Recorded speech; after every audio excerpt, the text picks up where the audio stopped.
Abra sua Bíblia, 2 Pedro, capítulo 1, versículos 3 e 4, que diz assim: o seu divino poder já nos deu, tudo de que necessitamos para a vida e para a piedade, por meio do pleno conhecimento daquele que nos chamou para a sua própria glória e virtude. Dessa maneira, Ele nos deu as grandiosas e preciosas promessas, para que por elas vocês se tornassem participantes da natureza divina e fugissem da corrupção que há no mundo causada pela cobiça. Amém?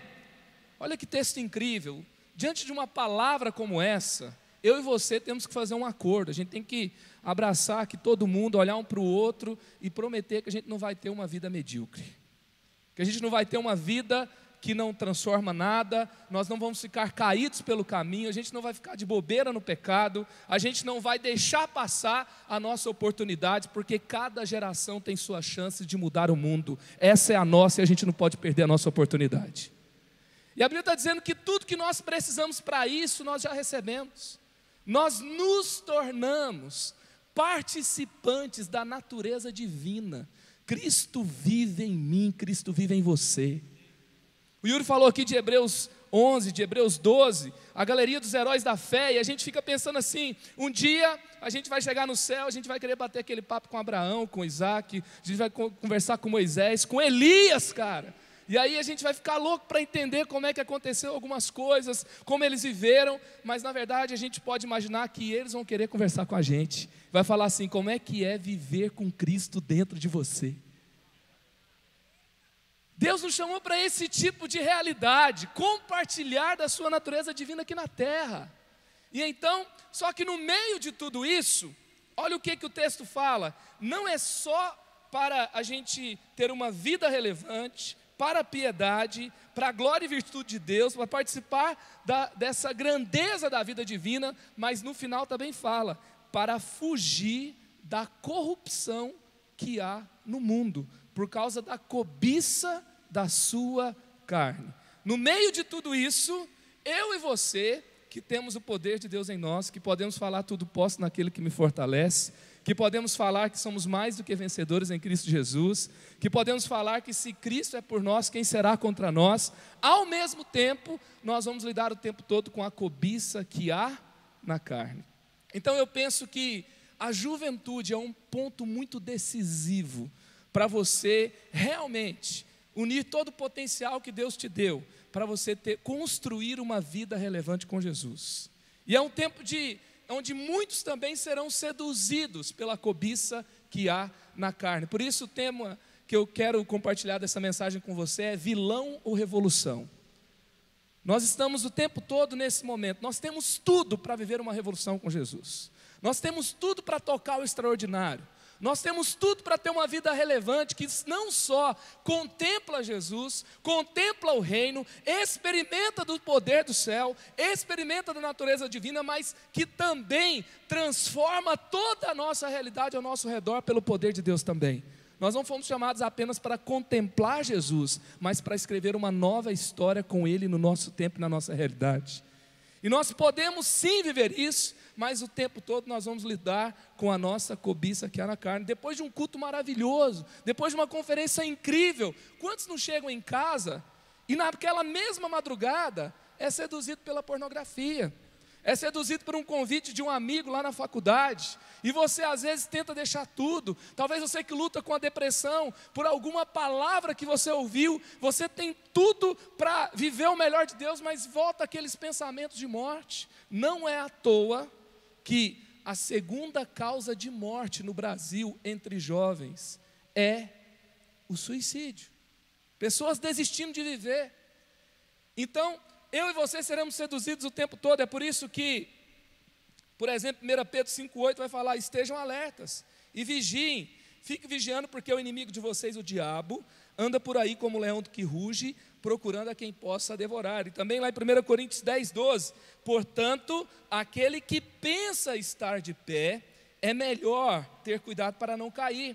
as tentações que vocês têm de enfrentar são as mesmas que os outros enfrentam, mas Deus cumpre a sua promessa e não deixará que vocês sofram tentações que vocês não têm forças para suportar. Quando uma tentação vier, Deus dará forças a vocês para suportá-la e assim vocês poderão sair dela. Tem a versão Star Wars desse texto. É assim: agora, já que você é um Jedi, cuidado para não ser seduzido pelo lado sombrio da força, que a todos seduz, mas ela não é imbatível. Com a força de Cristo vocês podem vencê-las. Que a força esteja com vocês.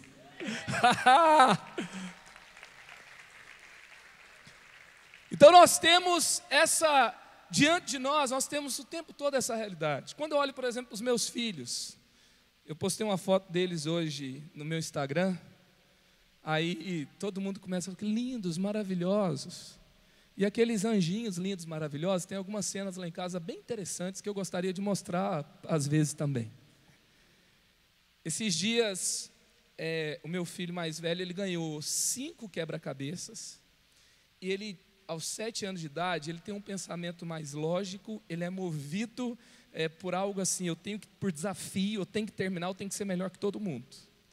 E aí então, o meu filho já ali de 4 anos, ele já não tem um tempo tão grande de concentração, ele é um pouco mais artista, ele quer um pouco mais experimentar a vibe, sabe? Ele quer saber a peça colorida, qual é o formato, jogar para cima, comer, passar no cabelo, essas coisas assim. E os dois querem brincar da mesma coisa. E aí então o Levi está tentando montar, o Samuel quer comer, morder, jogar para cima, pisar. E aí ele pega e pede para o Samuel sair para lá, assim, de uma forma muito educada, mas parece mais uma cena de UFC. É soco, cotovelada giratória, aqueles negócios muito loucos. E aí a gente está tentando controlar e o Samuel está começando a se sentir injustiçado, o mais novo, porque ele não pode brincar do jeito que ele quer. E o meu filho mais velho também está se sentindo injustiçado, porque ele quer terminar a parada e o menino não deixa. E eles estão tentando resolver. E às vezes eu perco a paciência e falo assim, se vocês não resolverem, vocês dois, eu vou apanhar os dois. E aí está lá aquele negócio, a gente tentando controlar. Daqui a pouco, o meu filho mais velho está montando, ele consegue controlar, ele está quase terminando. E o outro já ficou emburrado, já desistiu, já foi chorar para o outro lado. E aí ele desiste, ele para um pouquinho para ir ao banheiro. E quando ele vai ao banheiro, e aí a gente já pensou que estava tudo bem em algum lugar nesse momento. Aí o mais novo vai lá, pega uma peça de quebra-cabeça. Ele já entendeu como é que funciona. Sem uma, não monta o negócio. E o outro, ele está motivado por montar até o final, entendeu? E aí então, ele não jogou fora, ele não jogou tudo para cima, e ele não deu um sumiço silenciosamente na peça. Ele queria resolver aquele negócio com o maior sofrimento imposto ao adversário possível. Então, eu moro no 24º andar. Ele foi até a sacada.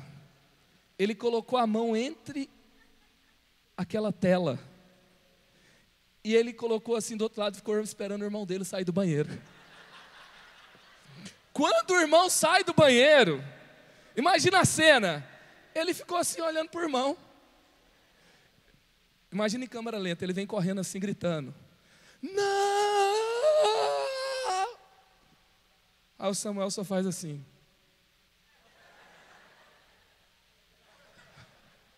Sai andando. Outro dia eu contei essa história, uma pessoa escreveu para mim assim no Instagram: pastor, o que aconteceu depois disso?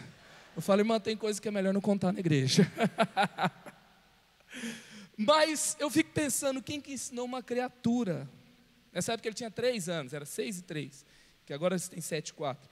Quem ensinou uma criatura de 3 anos de idade a lidar com a sua injustiça, a lidar com o seu problema, a lidar com a dor que o outro lhe causou desse jeito? Quem que ensinou? Parece que não precisa ter um livro assim, como fazer uma maldade, não precisa ter, eles aprendem sozinhos, não é? Eles nascem sabendo. E aí, o pior é que todos nós temos áreas para lutar, e nós nos tornamos às vezes assim grandes. A gente passa num vestibular difícil, a gente consegue um emprego difícil, a gente sai de uma história que simplesmente sobreviver é uma conquista incrível, tem que ser reconhecida. E a gente consegue lutar e avançar e vencer, mas tem áreas da nossa vida que continuam naqueles 3 anos de idade. Mesmo que a gente seja gigante em outras áreas. E muitas vezes, eu sou apaixonado pela geração Y, apaixonado pelos milênios. Tem um capítulo no meu livro que eu escrevi assim: eu acredito na geração que se chama, que é chamada de mimimi. Eu acredito nessa galera. E aí então, muitas vezes, eu começo a perceber que o grande gap de muitos jovens não é a competência, mas é o seu lado emocional. E quando a gente começa a ver, por exemplo, os vilões que a Marvel, a DC Comics traz para nós e que a gente cresce assistindo. Quantos gostam de história de super-heróis aqui? Esses dias eu falei assim: quem aqui gosta de super-heróis? Até o Homem-Formiga você assistiu. Aí teve gente que levantou a mão, eu fui assistir o Homem-Formiga e gostei também. E aí então, você que gosta de história de super-heróis, quando a gente começa a ver assim alguns super-heróis, olha o que acontece com os vilões dessas histórias. Por exemplo, você vai lá para os mutantes dos X-Men e você vê o Magneto. Magneto é o professor Xavier de toda forma trazer ele para o melhor. Ele foi injustiçado, ele teve toda a sua família assassinada, e por ser um mutante, então ele é perseguido, ele tem que fugir. Eles se encontram inclusive em Israel na história, e eles então começam a tentar ali a construir algo bom. O professor Xavier queria que o Magneto fizesse parte desse projeto, mas ele não consegue lidar com a sua injustiça de uma forma boa, e ele quer fazer justiça própria. Como? Destruindo todos os seus inimigos, acabando com toda a humanidade, que se tornou inimiga dos mutantes. E assim nasceram os vilões ali do X-Men. O Coringa, que era o arqui-inimigo do Batman. Olha que coisa linda o Coringa, gente, né? E aí, o Coringa, ele começa a fazer a crítica do sistema. Sabe, as pessoas que criticam o sistema, muitas vezes querem ser um revolucionário, mas termina como apenas um revoltado. E aí o Coringa, ele começa assim criticando tudo, mas ele acaba se tornando um elogio ao sistema, porque ele acaba se opondo àquilo que se torna a esperança para a cidade. Também tem o Darth Vader. O Darth Vader tem uma história muito interessante, porque a grande verdade é que ele foi seduzido pelo lado sombrio da força. Então, às vezes você não precisa de uma história difícil, às vezes você não precisa de uma dor, às vezes as pessoas são testadas com um pouquinho de poder. E está lá a sedução, a cobiça da carne, querendo tudo para si, querendo tudo em função do seu prazer e do seu poder. E aí então, o Darth Vader nasce, esse vilão nasce. Outro dia eu estava pregando sobre isso. Você sabe que assim, quando alguém gosta de Star Wars, assim, eu não gosto de é quase uma religião. E aí outro dia eu estava falando sobre isso, o cara falou assim: pastor, mas você incluiu o Darth Vader como um vilão? Eu falei: eu incluí. Não, mas ele se arrependeu no final. Aí eu falei assim: na última, eu não quero ser um herói que, assim, nos últimos minutos finais eu me arrependo. Ele falou assim: não, aquela luta durou horas, aquela luta final. Mas o Darth Vader, então vamos lá, no período que ele foi o vilão, a maior parte da sua vida, foi quando ele foi seduzido pelo lado sombrio da força. E muitas vezes, você, sabe que tem pessoas que Deus, às vezes ele olha e não pode abençoar. Porque se abençoar o cara fica bobo, sai da igreja, sobe para a cabeça. Então, eu oro para que a nova geração dos seguidores de Jesus sejam pessoas preparadas para receber o melhor de Deus. Que você seja preparado para receber as mais ricas bênçãos de Deus. E que isso não seduza o seu coração, e que você não pense que isso é sobre você, mas é sobre Jesus e sobre o reino dele, e sobre o que ele quer ministrar nas pessoas e por meio de você, na realidade onde você está. Então, e também tem um negócio que acontece, daí assim, a gente sai da arte, a gente sai do entretenimento, assim nascem também, por exemplo, os muçulmanos xiitas que vão explodir bombas, vai nascer o traficante que vai também, ele vai deixar de esperar que ele tenha uma chance na sociedade, ele vai usar o sistema, ele vai se tornar alguém do mal ali para corromper todo o sistema, o cara do PCC, o político corrupto e todos os vilões da história.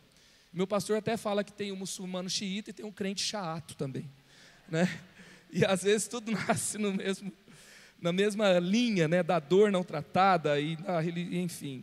E também, nosso mundo também tem algo que tem se tornado cada vez mais perigoso, que é, as tramas, elas são meio anti-heróis. É meio que assim, quando tem um herói, ele é um herói que não é politicamente correto, ele é um herói com bons valores, com bons princípios, ou a trama vai fazer você aclamar aquele que é um justiceiro, aquele que começa a resolver na sua própria mão e que na verdade é um vilão. E aí então você passa a ter isso como espelho. Não sei se você assistiu, quantos aqui assistiram Breaking Bad? Um monte de gente assistiu. Aí lá tem o Walter. E o Walter é um químico, é um cientista brilhante que nunca fez, assim, a melhor ideia que ele tinha foi roubada. Eu vou te contar como é que termina esse seriado. Não vou contar para você. Mas eu só estou contando aqui o comecinho da primeira temporada. E aí então ele pega e fala assim: já que nada vai dar certo para mim mesmo, então eu vou assim me sujar só um pouquinho. E aí o que acontece? Tem alguém aqui na frente, não fala mal dele não. E aí ele não consegue mais sair de lá. Já sabia que tem pessoas que entraram, receberam uma grande oportunidade? Talvez tem gente presa na Lava Jato que foi assim: eu vou me sujar só um pouquinho. E aí o que acontece? Ele não consegue mais sair de lá. Eu fico imaginando, eu assisti aquele negócio do mecanismo lá. Como é que é você deitar a cabeça no seu travesseiro e falar assim: a Polícia Federal vai estar amanhã na minha porta. Vou dar bom dia para o japonês da Federal amanhã cedo. Como deve ser isso? E nós somos tentados o tempo todo nessa esfera, e o nosso mundo começa a elogiar esses modelos. E não é só na TV, esses modelos começam a ser elogiados à nossa volta. Tem também o Deadpool, que é um super-herói esquizofrênico. O nosso mundo começa a aclamar super-heróis esquizofrênicos. E eles começam a ser o nosso modelo. Ou seja, se eu for bom, eu posso ser esquisito como for, eu posso errar como for, eu posso ter 5 mulheres no final das contas, porque eu sou bom, porque eu tenho dinheiro, porque eu faço isso, eu faço aquilo. A esquizofrenia dele é meio humorística, né? Mas a esquizofrenia da realidade vai para outro lado. E assim nós temos outros modelos aí, anti-heróis: Electra, Mulher Gato, Justiceiro, Motoqueiro Fantasma, e assim vai. E agora eu pergunto para você, qual lado você vai? Eu estou aqui hoje, o nome dessa conferência é Conferência Relevante. Para você ser relevante só tem um jeito. Não é sendo um vilão, é lidando bem com a sua dor, lidando bem com a sua história. Eu tenho aprendido que quando uma dor se fecha, como uma ferida se fecha, o ministério se abre. Quando uma história de dor é superada, vai nascer algo relevante, Deus vai usar para que outra pessoa seja alcançada e algo novo nasça. E eu queria ler para você a história de um dos heróis bíblicos, que está lá na palavra, e você pode aprender com esses heróis bíblicos. E é tão legal que a Bíblia, ela não esconde nem a dor, nem os erros dos seus heróis. A Bíblia conta toda a verdade.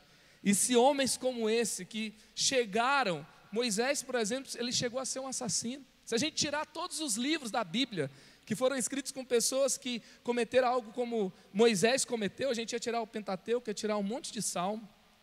E aí então, o que ia ficar? Por quê? Porque Deus, ele é especialista em redimir histórias. Cada história aqui pode ser redimida e você pode terminar bem. A sua fase decisiva, você pode aproveitá-la da melhor forma. Então lá em Hebreus capítulo 11, versículos 23 a 29, nós temos aqui uma perspectiva da história de Moisés, a perspectiva da fé. E nós podemos aprender com ela. Diz assim, versículos 23 a 29. Pela fé Moisés, recém-nascido, foi escondido durante 3 meses por seus pais, pois estes viram que ele não era uma criança comum. E eu quero declarar sobre você, você não é um jovem comum. E o texto vai dizer: e não temeram o decreto do rei. Pela fé, Moisés, já adulto, recusou ser chamado de filha do faraó, preferindo ser maltratado com o povo de Deus a desfrutar dos prazeres do pecado durante algum tempo. Por amor de Cristo, considerou sua desonra uma riqueza maior do que os tesouros do Egito, porque contemplava a sua recompensa. Pela fé saiu do Egito, não temendo a ira do rei, e perseverou, porque via aquele que é invisível. Pela fé, ele celebrou a Páscoa, fez a aspersão do sangue, para que o destruidor não tocasse os filhos mais velhos dos israelitas. Pela fé, o povo de Deus atravessou o Mar Vermelho como em terra seca, mas quando os egípcios tentaram fazê-lo, morreram afogados. Eu quero te convidar para viver o extraordinário com Jesus. O extraordinário te aguarda em Jesus, amém? Então, como você não surtar no processo? Como você pode fazer para que você não termine mal, para que você não lide mal com a sua dor e você perca a grandiosidade do chamado de Deus? Primeira coisa, como Moisés, eu tenho que aprender a ver Jesus. Primeiro passo é você tem que aprender a ver Jesus. Olha o que o texto vai dizer. Gente, aqui a gente está, sei lá, o Yuri pode falar para a gente um pouco melhor, né? Depois eu vou conversar com ele para saber todos os erros teológicos da mensagem, mas aqui a gente está talvez aqui um pouco mais de 3.000 anos atrás, e a gente está mais de 1.000 anos antes de Jesus, quase 2.000 anos antes de Jesus, e aqui o texto está dizendo que por amor de Cristo, no tempo de Moisés, ele considerou a desonra uma riqueza maior do que os tesouros do Egito, porque contemplava a sua recompensa. E o texto fala por amor de Cristo. E o que Cristo para ele era? Hoje nós sabemos que Cristo, ele criou o mundo junto com Deus na Trindade.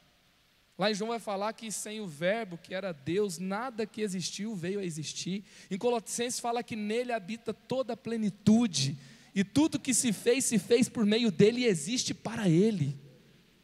Mas Moisés não tinha acesso a esse texto que nós temos, e ele estava ali como Cristo, talvez assim, era uma promessa, ou não sei se já tinha chegado para ele que seria uma promessa, mas o texto fala que ele conseguiu ver Jesus naquele tempo, e por causa de Cristo, ele fez renúncias, ele atravessou dor.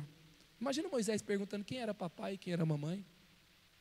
No nosso tempo já seria assim, não, a culpa é do papai e da mamãe, que deixou ele no rio.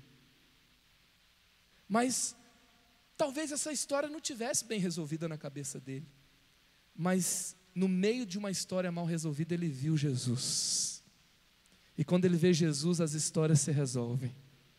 Ao invés de eu ver dor, ao invés de eu conseguir ficar só vendo dor, a Bíblia fala que quando ele vê Jesus e ele ama Jesus, ele consegue ver recompensa. Eu não olho mais para a dor que foi causada a mim, mas eu começo a olhar a recompensa de ter encontrado Jesus e de viver para Ele, de caminhar com Ele, de ter uma vida a partir dEle. Moisés viu que uma nação inteira poderia ser resgatada, não por causa do Moisés, mas por causa de Jesus, que tinha chamado Moisés, e antes mesmo dele ser revelado como homem na terra, como ele foi revelado, então quando ele veio e caminhou ali na Galileia e pregou para os seus discípulos. Eu quero dizer para você, hoje está um pouco mais fácil ver Jesus do que quando Moisés estava lá, no meio do deserto, lá no Egito, quando o seu povo estava sofrendo como escravo, e quando não tinha uma igreja como essa para frequentar, uma conferência como essa para frequentar, a Bíblia que você tem para ler, a música que você tem para cantar, e eu quero dizer também o país que você tem para viver, porque quem ama Jesus vê algo melhor nessa nação. Quem ama Jesus não vê só problema, quem ama Jesus não quer sair do Brasil. Quem ama Jesus sabe que você tem uma missão nessa terra e que Deus pode abençoar toda uma nação por causa do amor que você tem ao seu Deus e por causa da sua vida santificada a Ele e pela sua relevância de vida nele. Então Moisés, ele viu Jesus, e aí então, quando ele não viu Jesus ainda, o que acontece? Ele vai ser um justiceiro, ele vai matar o egípcio que está batendo no hebreu, mas quando ele vê Jesus, ele deixa de ser um justiceiro para confiar na justiça de Deus. O vilão nasce quando eu quero resolver a dor com as minhas próprias mãos, mas uma vida relevante nasce quando eu confio a justiça nas mãos de Deus e eu começo a ver a recompensa em Jesus. Então é isso que eu e você podemos ver. Eu tenho certeza que você não tem todos os pontos da sua história fechada. Eu tenho certeza que tem injustiças para serem resolvidas. Eu tenho certeza que tem questões na sua família, talvez tem questões que você teve na sua caminhada com Deus, igrejas que você participou, problemas que você percebeu, injustiças que você sofreu, traições que você sofreu. O que eu quero te convidar para fazer hoje? Veja Jesus. Deixa Ele resolver os pontos soltos da sua história. Deixa Ele mostrar a você a recompensa que você tem nele. Deixa Ele mostrar a você o que te aguarda nele. Eu quero dizer para você, o melhor está por vir em Jesus. Sabe, às vezes eu tenho um problema com aquelas pessoas que querem apagar a esperança que nós temos na nossa fé em Jesus. Porque quando eu, por exemplo, eu falo o melhor está por vir em Jesus, e tem gente que só entra para dizer assim, não, o melhor está por vir não, porque o melhor já veio, o melhor é Jesus, o melhor já veio, então pronto. Mas se Jesus já veio, e Ele era o melhor de Deus, e hoje eu tenho Jesus, e eu tenho um amanhã com Ele que eu ainda não vi com Ele, o amanhã com Ele não vai ser melhor do que o ontem com Ele? Sim ou não, gente? Ou não, vai ser ruim amanhã, tá? Vai ser horrível. O Brasil vai piorar cada vez mais. Não, eu quero dizer para você, com Jesus o melhor está por vir. Eu tenho que ver com esperança, porque nele há esperança. Eu fui selado com o Espírito Santo, da promessa. E nesse selo do Espírito Santo eu tenho esperança nele. Eu fui selado nele, e eu creio que nenhuma promessa dele vai passar, e eu posso avançar. Então, segunda coisa que eu tenho que ver, antes disso ainda, quando a gente vê Jesus, eu não sei como você viu Jesus, eu não sei o que te trouxe para Jesus. Até lá na minha igreja eu costumo falar assim que existe dor de cotovelo missionária. Já viu? O cara termina com a namorada, fica mal, vem para a igreja e aceita Jesus. Não é?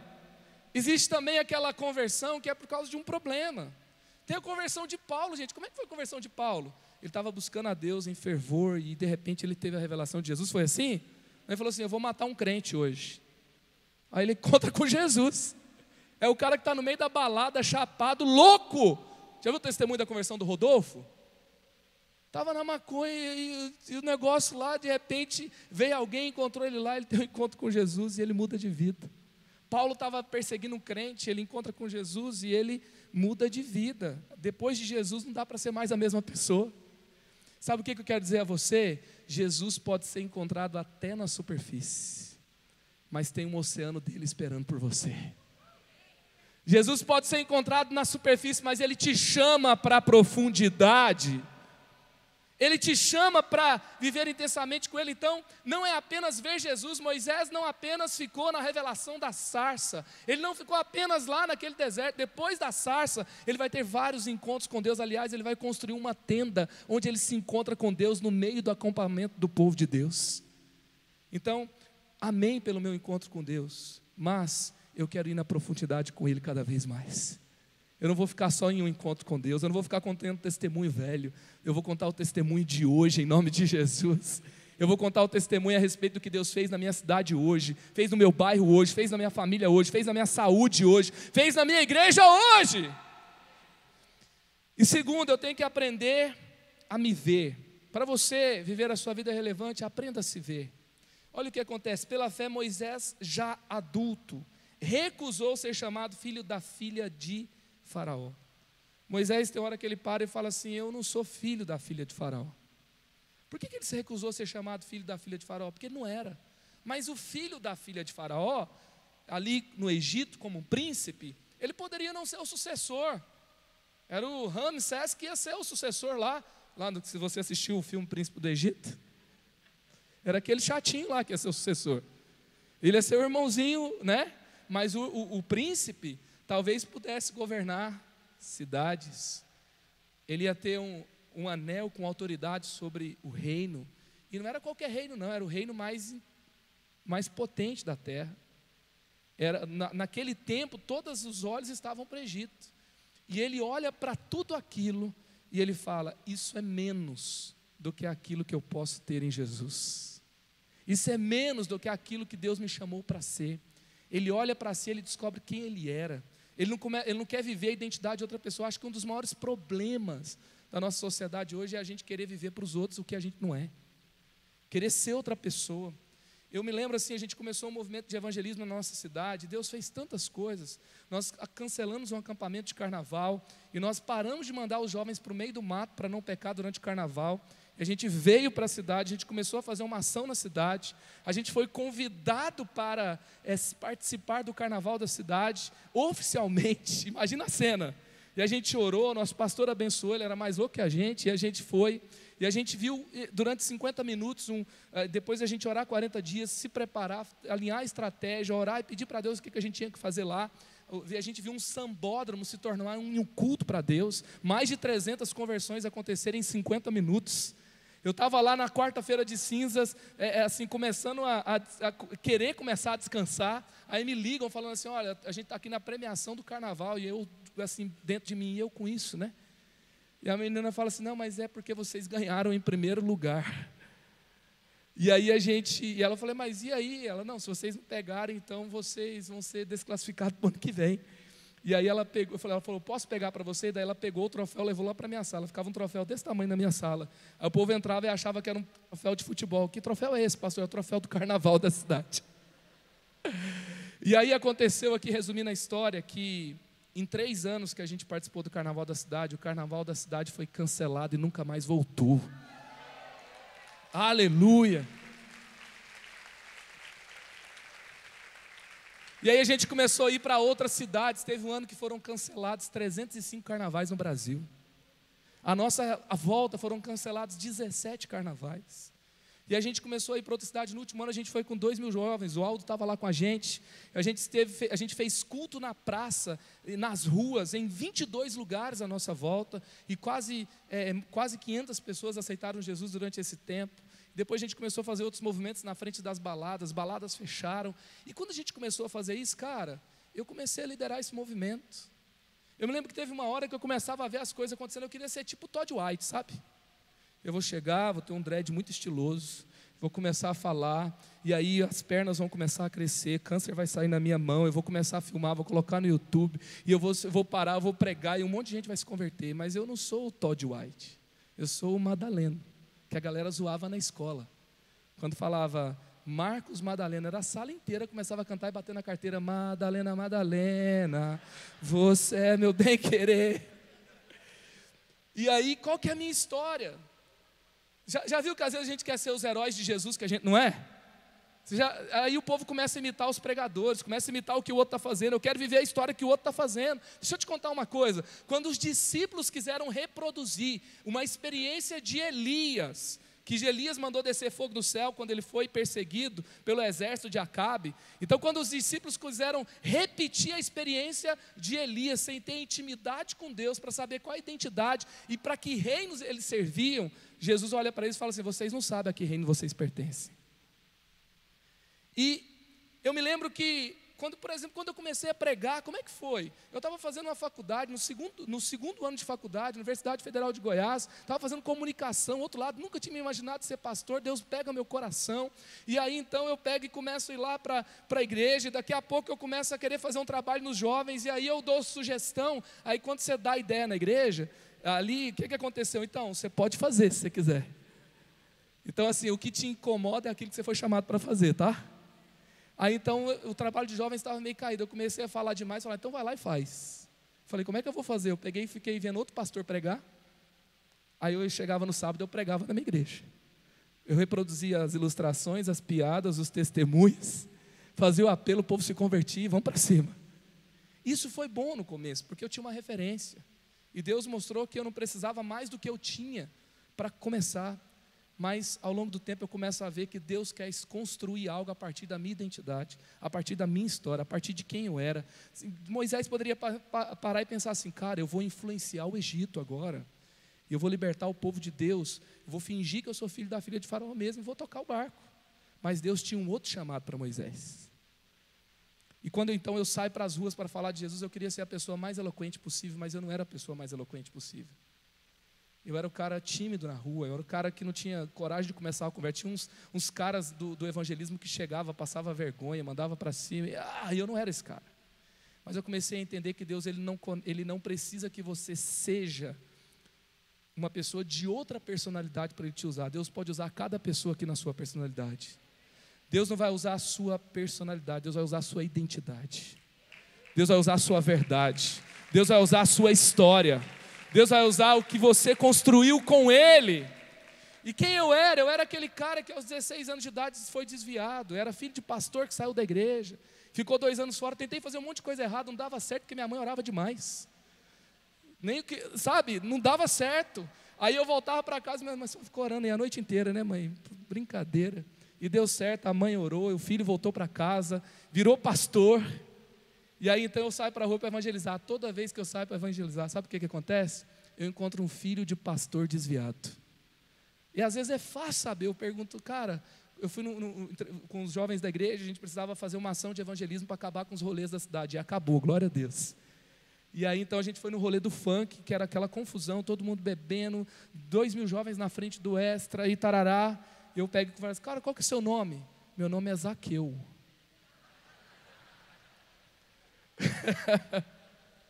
Outro dia eu perguntei para o nome do cara e ele falou assim, meu nome é Abacuque. Olha que bênção, gente.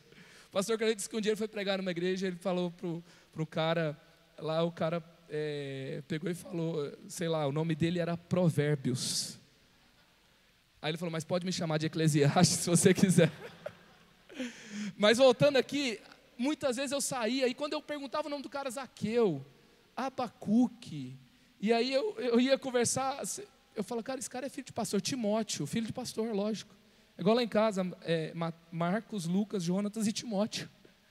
Aí eu tive 2 filhos, Levi e Samuel. Eu falo que já tem um levita e um sacerdote. Agora tem que ter um rei para pagar as contas de todo mundo, né? E aí então, os filhos de pastor com nome bíblico, e a gente começa a conversar em 2 segundos. Eu não preciso ser eloquente, eu sei o que está dentro do coração dele. Eu sei o que ele está tentando fazer para provocar todo mundo o sentimento de que ele não é o cara certinho da igreja. Ele quer ser aceito pelo grupo, ele quer um lugar para pertencer, e ele vai se matar fazendo aquilo ali, mas ele nunca vai se sentir no lugar que ele foi criado para viver. Eu sei quando essa orfandade grita dentro de mim. Eu sei quando a gente começa a fazer qualquer coisa, gritando para, pelo amor de Deus, eu sou importante, eu quero ter um lugar, eu quero ser parte. Isso só pode ser encontrado na família de Deus. Então Deus, Ele vai usar a sua verdade para construir uma verdade na vida de outra pessoa. E para isso Moisés, ele teve que sair do lugar de príncipe, da roupa de príncipe, descer como hebreu, e como hebreu, como aquele que, assim, se você for olhar naturalmente, não tinha chance nenhuma. Foi desse jeito que Deus usou ele para libertar uma nação inteira e acabar com o exército mais poderoso da terra. E é assim que Deus vai usar você também. Tem alguém que se acha menos aqui, ei, é desse jeito mesmo que Deus vai te usar. É desse jeito que vai acontecer uma revolução lá no seu bairro, na sua faculdade, na sua rua, na sua escola, no seu trabalho, na sua família. É desse jeito que Deus vai te usar. Aleluia! Assuma a sua verdade, construa a sua história, abrace a sua atenção, deixa Jesus te curar, e na sua cura vai nascer uma explosão de cura à sua volta. É isso que Deus faz. E por meio desse caminho, eu já vi tantos desviados voltarem para Jesus, tantas pessoas se conectarem com Deus, e é assim que Ele vai fazer uma revolução por meio de você. E terceiro, aprenda a ver os outros. Então o texto está falando de Moisés, e agora vai falar do povo. Pela fé o povo atravessou o mar vermelho como em terra seca, mas quando os egípcios tentaram fazê-lo, morreram afogados. Quando Deus está construindo uma história na sua vida, Ele está fazendo algo na sua vida, mas Ele não está vendo só você, Ele está vendo uma multidão à sua volta. O dia que Deus decidiu salvar a dona Sebastiana, a minha avó, lá no interior de Goiás, a primeira convertida da sua família, ela viu gerações conectadas com Jesus. Ele viu uma multidão de pessoas que ela, do jeito dela, começou a fazer cruzadas no interior para orar pelos enfermos e os enfermos serem curados. Quando Deus está fazendo algo na minha vida, quando Deus está fazendo algo na sua vida, o que a gente está fazendo nesse mundo? Jesus não falou assim, vai lá e faz uma faculdade, vai lá e trabalha, vai lá e ganha seu dinheiro. Jesus falou assim, olha, vão e façam discípulos de todas as nações. Enquanto isso a gente trabalha, enquanto isso a gente vive numa cidade, enquanto isso a gente estuda, mas eu estou lá naquela faculdade para fazer discípulos de todas as nações. Quando Deus está construindo algo na minha história, Deus não está vendo somente a mim, Ele está vendo uma multidão de pessoas à minha volta. Então aprenda a ver os outros. Quando você fica muito focado em você, provavelmente você vai começar a ver dor, ver problema, ver gente que está falando mal de você, ver uma confusão, ver o outro, o que está acontecendo na vida do outro não está acontecendo na sua vida. Mas quando você está engajado no projeto de Deus, você está vendo pessoas sendo curadas. Você está vendo alguém que precisa de cura. Você está vendo alguém que precisa de salvação. Você está vendo um ministério que pode nascer e pode abençoar a cidade. Você está vendo um projeto dentro da igreja ou por meio da igreja que pode trazer vida aonde você passar. E por último, ouse viver pela fé. Agora, tudo que isso que Moisés viveu não foi só vendo e observando, não, ele teve que ousar. Ele teve que pisar no mar para o mar se abrir. E o texto fala, pela fé saiu do Egito, não temendo a ira do rei, perseverou, porque via aquele que é invisível, pela fé celebrou a Páscoa e fez a aspersão do sangue, para que o destruidor não tocasse nos filhos mais velhos dos israelitas. E o texto vai dizendo, pela fé, pela fé, pela fé, e o sobrenatural acontecendo para tudo que é lado, de tudo que é jeito, para a glória de Deus. Sabe, quando eu ouço, o apóstolo Edmilson contou um pouquinho aqui de uma história, de um momento que houve um desafio financeiro. Toda vez que eu vejo um homem de grandes conquistas, eu vejo um homem que teve grandes desafios e que precisou ter ousadia, precisou ter grandes renúncias. Eu gosto de parar, eu gosto de ouvir, e às vezes eu fico me perguntando, Senhor, qual é a próxima renúncia que eu tenho que fazer? Qual que é o meu próximo ato de ousadia? Qual que é o próximo passo que eu tenho que dar acreditando que o mar vai se abrir? Outro dia eu fui buscar o meu filho, que estava brincando, enquanto, sabe, filho de pastor, quando você está fazendo uma reunião na igreja, os meninos estão tudo brincando em algum lugar, eles estavam brincando numa grama, tinha grama dentro do ouvido, dentro da boca, tudo que é lado, e aí estavam os dois brincando, e aí daqui a pouco o Samuel estava chorando, sabe quando não para de chorar, e eu, o que está acontecendo com você, cara? Ele pegou, olhou para mim e falou, o Levi falou que eu sou café com leite. Ele estava desesperado, o mundo acabou, ele é café com leite, ele brinca, mas não pode marcar ponto, ele brinca, mas não tem lado para jogar, não quero brincar mais assim não. E às vezes eu fico olhando a gente na igreja, a gente está no movimento, mas a gente é café com leite. Que Deus traga uma indignação santa no nosso coração. Eu não quero mais ser café com leite, eu quero participar desse negócio, mas eu quero renunciar, eu quero correr risco, eu quero contar o meu testemunho. Eu não quero mais ficar só aplaudindo os testemunhos. Eu vou aplaudir todos que tiverem, mas eu quero contar meu testemunho. Sabe, às vezes a gente só quer entrar, sei lá, eu vou treinar jiu-jitsu, eu vou começar, só se eu começar na faixa preta. Entende? Então, se não for faixa preta, eu vou ser café com leite. O que eu quero dizer com isso? Quantos creem que Deus quer te usar para curar pessoas aqui? Começa a orar pelo gripado. Tem alguém gripado? Ora para ele ficar curado. Aí você conta o testemunho da gripe. Mas contar o testemunho da gripe é o testemunho de hoje. Aí você contar o testemunho da gripe, da cura da dor de cabeça. Daqui a pouco, talvez, uma cura de uma dor no estômago, uma dor muscular.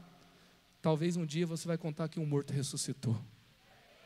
Mas tem que começar do começo. Tem a reunião de 8 para depois ter a reunião de 100. Sabe, a primeira vez que a gente saiu para evangelizar com os jovens na rua, às vezes eu acho que assim, tem testemunho que não inspira, humilha, sabe? Fala, mas não deixa para lá. E aí os caras chegam e falam assim, tem que ser dos Vingadores para fazer isso aí. Não dá. Mas aí assim, eu gosto de contar isso, porque a gente sai lá para evangelizar a primeira noite, prego aquela palavra, logística da esperança, um monte de gente morre lá em Santa Maria, e a gente tem que resgatar todo mundo das baladas, e vamos para a rua. E o que vai acontecer? Estou na rua, 60 jovens na primeira noite, a gente vai fazer evangelismo na balada, todo mundo olhando para o pastor e falando, o que o pastor vai fazer? Eu vou evangelizar a primeira pessoa. Começa a dar certo, encontrei um desviado, filho de pastor, lá na rua. E aí eles estão dentro de um carro bebendo, 4 no fusquinha bebendo sem parar. E eu comecei a falar com o cara da frente pega e começa a conectar com o coração, a gente começa a ministrar, levanta o endemoniado atrás e começa a gritar na frente, todo mundo vê. Vai falar de Jesus para o capeta, some daqui. O que eu fiz? Eu não fiz nada, eu não sabia o que fazer, falei, Deus te abençoe, e saí. E todo mundo ficou olhando. Eu fui falar para outro cara, o cara virou para mim e falou assim, você está me vendo? Eu estou bem vestido, eu tenho um bom emprego, eu estou curtindo a minha noite. Vai falar para Jesus para quem precisa que eu não preciso. E aí então a gente vai no próximo. Naquela noite, a gente treinou na faixa branca. A gente falou de Jesus, a gente ouviu não, a gente teve uma roda que todo mundo largou a cerveja no chão e deu as mãos para nós e nós oramos. Teve um menino que foi embora para casa, e teve um menino que estava lá, eu cheguei lá na fila da balada e veio um menino: pastor, o que o senhor está fazendo aqui? Eu vim aqui, mas eu não vou beber, sabe? Eu falei: tá bom, irmão, que lugar santo você escolheu para vir hoje? E foi a primeira noite. Aí começaram a contar: o pastor anda vindo na fila da balada aí, gente. Para aí serviu pelo menos. Mas o fato é que a gente voltou na semana que vem, e voltou na outra semana, e voltou na outra semana, e voltou na outra semana, e voltou na outra semana, e voltou na outra semana. Teve um dia que a gente voltou que a balada tinha fechado. Eu tenho que ousar, eu tenho que começar.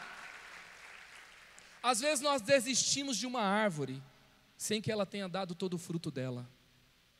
Eu tenho que ousar, eu tenho que perseverar, e eu posso ver depois. Imagina, não foi na primeira vez que Moisés conseguiu, foram 10 pragas.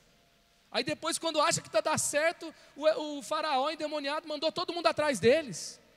E aí o povo começa já a reclamar antes de atravessar o Mar Vermelho: ah, Moisés, deixa a gente para morrer lá. E aí Deus vai trazer o Mar Vermelho aberto, e assim vai, em nome de Jesus. Se você estava pensando em desistir, você não vai desistir. O melhor que Deus tem para você não está atrás, está lá na frente. E se você desistir, você não vai viver o que Deus tem para você. Então vamos avante, vamos ousar. E sabe, sobre desistir, eu quero já concluir aqui, e eu queria orar aqui especificamente por algo. Quando a gente fala de nova geração, e eu estou falando aqui sobre você não ficar como alguém que se estraga ao longo do caminho, como alguém que não vive todo o fruto daquilo que Deus te deu. E os sociólogos estudam que na história, tem um livro da Meg Jay chamado A Fase Decisiva, e ela vai falar o seguinte, que a maioria das pessoas que fizeram algo extraordinário na história, eles tiveram decisões muito importantes entre os 20 e 30 anos de idade.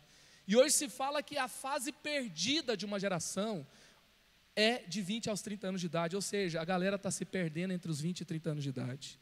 E aí se fala que os 30 são os novos 20. E aí então a gente tem gerações que passam uma fase decisiva, usando drogas, frequentando baladas, assistindo Netflix, e perdidos no entretenimento, dormindo, tomando remédios de ansiedade, e assim vai. E aí eles perdem uma fase tão importante. E eu quero orar aqui hoje sobre a redenção da sua fase decisiva, em nome de Jesus. Se você pensou em desistir, se você não conseguiu ver Jesus, se ver os outros, ousar, em nome de Jesus, eu quero declarar aqui hoje novos começos. E para você entender isso que eu estou falando, eu quero falar aqui de alguns exemplos, e aí a gente vai orar. Nelson Mandela, aos 23 anos de idade, ele recusou uma sucessão de liderança no tribal, mudou-se para Johannesburg para iniciar a sua luta contra o apartheid. Aos 26, já estava completamente engajado politicamente, formado em direito, e criou a campanha Um Negro, Um Voto. Martinho Lutero, monge e professor de teologia, entre os 20 e 30 anos de idade, começou a se posicionar por meio da leitura bíblica e a sincera devoção a Deus contra o tráfico católico de indulgências. Em 31 de outubro de 1517, aos 34 anos, afixou as 95 teses na porta da capela de Wittenberg, que em 2 semanas, após amplamente copiado, já haviam se espalhado por toda a Europa. Alexander Fleming, inglês Nobel de Medicina, formou-se em medicina aos 25 anos, quando começou uma carreira brilhante, ali aos 25 anos, aos 47 anos, em 1928, ele descobriu a penicilina, que possibilitou, o primeiro antibiótico, que possibilitou então a cura de milhões de pessoas que não morreram por causa do antibiótico. Martin Luther King Jr., aos 26 anos de idade, em 1955, liderou o boicote ao ônibus de Montgomery e começou a Conferência de Liderança Cristã do Sul. Aos 33 anos, realizou a marcha em Washington, onde fez o seu discurso, I Have a Dream. Aos 39 anos, então, ele foi assassinado, mas depois de sua vida e da sua luta contra o preconceito, o mundo não foi mais o mesmo. Steve Jobs fundou a Apple na garagem da sua casa, na casa dos seus pais, aos 20 anos de idade, com um amigo. Sérgio Moro, aos 24 anos, tornou-se juiz federal. Já havia se especializado em crimes financeiros e estava fazendo seu mestrado, posteriormente doutorado. Após ter participado das várias operações contra a corrupção, aos 43 anos ele ganha notoriedade com a Operação Lava Jato. Charles Haddon Spurgeon, príncipe dos pregadores, converteu aos 15 anos, aos 16 pregou o primeiro sermão, aos 17 tornou-se pastor da Igreja Batista em Waterbeach, Aos 19 anos, então, ele torna-se pastor da New Park Street, que chegava a uma frequência de 10 mil pessoas semanalmente, ainda no início. Depois constrói o tabernáculo metropolitano em Newton, que abrigava 12 mil pessoas em um culto. E ainda assim ele pedia que as pessoas se ausentassem no culto nos próximos 3 meses, para que outras pessoas pudessem assistir a um único culto. Billy Graham termina o seminário aos 25 anos, realiza a primeira cruzada aos 30, se tornou o maior evangelista desde os tempos bíblicos, alcançando uma audiência direta de quase 210 milhões de pessoas em 185 países. Jesus ensina no templo aos 13 anos de idade. Ele começa o seu ministério aos 30, chamando adolescentes e jovens, provavelmente rejeitados por rabinos e mestres. Pregou para multidões, realizou sinais e milagres, e aos 33 anos ele disse: está consumado. Aleluia! Aleluia! E ele fez isso para que eu e você vivamos como ele viveu. Olha para a sua vida. Eu acho que assim, muitas vezes a gente olhou para a nossa vida com relação a Jesus. Será que eu estou vivendo do jeito que Deus quer? E a gente pensou em pecado. Mas eu acredito que a vida cristã é muito mais do que não pecar. Tem uma agenda de transformação aguardando você. Se o pecado não te prende mais, as suas mãos estão livres para fazer a diferença nesse mundo. Fica em pé no seu lugar. Quantos querem fazer a diferença? Quantos creem que Deus te chama hoje para uma redenção da sua oportunidade, uma redenção da sua história, uma redenção da sua fase decisiva? Talvez eu estou falando aqui com alguém que um dia será presidente dessa nação. Talvez eu estou falando com alguém aqui que um dia vai plantar mais de 1000 igrejas nessa nação. Talvez eu estou falando com um jurista aqui, que renomadamente vai trazer justiça para essa nação. Talvez eu estou falando com alguém aqui que vai ser um empresário, com tanto sucesso quanto o dono da Amazon, quanto o dono do Windows, como com o dono do Facebook, mas que vai ter uma riqueza, que vai trazer uma glória para Deus em todas as nações e vai trazer Jesus de volta à terra. Talvez eu estou falando com alguém aqui que vai ser um médico ou um ativista político, social, que vai trazer cura e transformação do caos da sociedade. Você foi chamado por Deus para fazer a diferença. Vida relevante, amor em ação. Esse é o chamado de Jesus para você. Esse é o seu tempo e essa é a sua oportunidade. Deus te chama para grandes coisas. Eu não vou me contentar com uma vida medíocre, com uma vida pequena. Um Deus grande não combina com sonhos pequenos, não combina com vida pequena, não combina com uma vida que passa a vida inteira apenas lutando para não pecar. Deus está te chamando para grandes coisas. Começa um novo tempo, começa uma nova história. Ele te chama, Ele te capacita, Ele te envia. Ele morreu, Ele ressuscitou, Ele está vivo e Ele vive em você. Ele é a garantia que já deu certo. Quantos querem viver a sua redenção do seu tempo, da sua oportunidade, da sua história?